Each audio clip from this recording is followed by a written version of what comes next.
El Salvador is one of the smallest countries in Central America, with a population of just over 6 million people. It is a small nation by size, yet for years it carried one of the darkest reputations on the planet. Its violence, fear, and gang control once defined everyday life here, turning entire neighborhoods into no-go zones and forcing ordinary families to live under constant threat. Welcome to Crime Secrets, the channel where real investigations and shocking true crime stories are brought to life. El Salvador was not just dangerous on paper. For millions of people, danger was a daily reality. Welcome to Crime Secrets. Today's story takes us deep inside a country that reached a breaking point, where the government made a choice that shocked the world and changed the meaning of justice, freedom, and punishment forever. After El Salvador's brutal civil war ended in 1992, the country was left exhausted and deeply fractured. At the same time, thousands of Salvadorans were deported from the United States, many of them returning from California. They didn't come back with opportunity or support. They came back carrying the influence of violent street gang culture, shaped by life in American cities and prison systems. What awaited them at home was a weak state, widespread poverty, extreme inequality, and almost no effective law enforcement. In that environment, gangs didn't just survive, they flourished. Unlike the powerful drug cartels of Mexico or Colombia, Salvadoran gangs were never global criminal empires. They lacked massive drug routes, political protection, and international reach. Instead, their power came from fear. Locked out of the most profitable trafficking networks, they turned inward, preying on their own communities. Street-level drug sales, armed robberies, extortion of small businesses, and kidnappings became their primary sources of income. When families couldn't pay ransom, hostages were executed. Murder became routine, cheap, and terrifyingly public. For years, the state struggled to respond. Entire neighborhoods fell under gang control, and residents were forced to obey curfews imposed not by law, but by criminals. In 2013, after decades of failure, the government attempted something unprecedented: truce. Gang leaders were offered improved prison conditions in exchange for ordering their members to stop killing civilians. For a brief moment, it worked. Murder rates dropped, and for the first time in years, the streets felt quieter.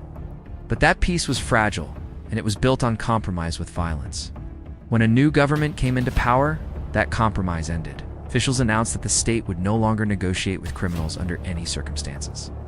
Gang leaders were transferred to strict high-security prisons, cut off from communication, and stripped of privileges. Elite police units and military forces were deployed into gang-controlled slums across the country, especially in and around San Salvador. What followed was not a crackdown. It was a war. Gangs responded with open terror. They ordered city buses to stop running.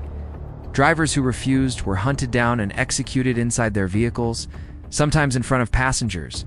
Their deaths meant to paralyze daily life. Entire cities were pushed to a standstill. By 2021, violence surged again. In just 3 days, 45 people were murdered. By early 2022, the country was recording nearly one killing every single hour. El Salvador had reached the edge. In March 2022, the government declared a nationwide state of emergency. Civil liberties were suspended. Arrests without warrants became legal. Freedom of assembly was restricted. What followed was one of the largest mass incarceration campaigns in modern history. In a matter of months, more than 63,000 people were arrested on suspicion of gang affiliation. People were detained in their homes, on the streets, on their way to work, even while shopping. In many cases, a tattoo alone was enough. Any symbol, any marking loosely associated with gangs could mean prison. Today, nearly 2% of El Salvador's adult population is behind bars. In 2023, the government revealed its most extreme measure yet: the construction of a massive high-security facility designed not for rehabilitation, but for total domination. The prison, known as CECOT, was built to hold more than 40,000 inmates. This is not a place meant for reform. It is designed to break people.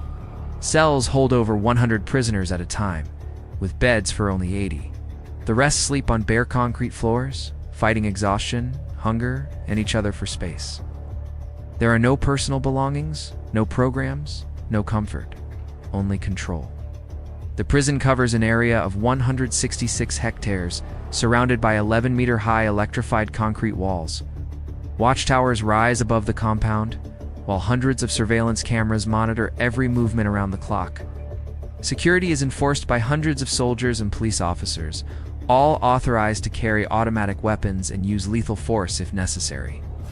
Inside, inmates are allowed out of their cells only for court appearances or punishment in solitary confinement. Brutal violence is a daily reality. Death is not an exception, it is expected. The government does not deny the cruelty. Officials openly state that the goal is not rehabilitation, but punishment. The message is clear. Crime will be met with suffering, fear, and absolute control. And for the first time in decades, the streets outside the prisons are quieter. But this silence comes at a cost. Human rights organizations have raised serious concerns, reporting torture, starvation, and the imprisonment of people whose guilt was never proven. In El Salvador's prison system, basic human rights effectively disappear. Once inside, survival is no longer guaranteed, and innocence offers no protection. Yet violent crime has dropped dramatically. Families walk streets that were once controlled by gangs. Businesses reopen. Children return to schools without armed escorts.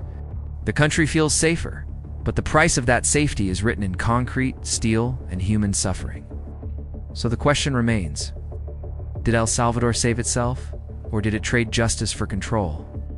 Was this the only way to defeat gangs, or has the country crossed a line it can never come back from?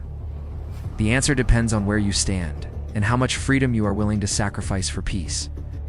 This was Crime Secrets. And this story is far from over.